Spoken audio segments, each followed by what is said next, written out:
lead us not into temptation, but deliver us from evil. Amen. Hail Mary, Hail Mary, full of grace, the Lord is with you.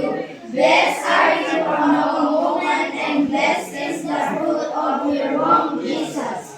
Holy Mary, Mother of God, pray for us sinners now and at the hour of our death. Amen. glory be. Glory be to the Father, and to the Son, and to the Holy Spirit, as it was in the beginning, is now, and ever shall be, world without end. Amen.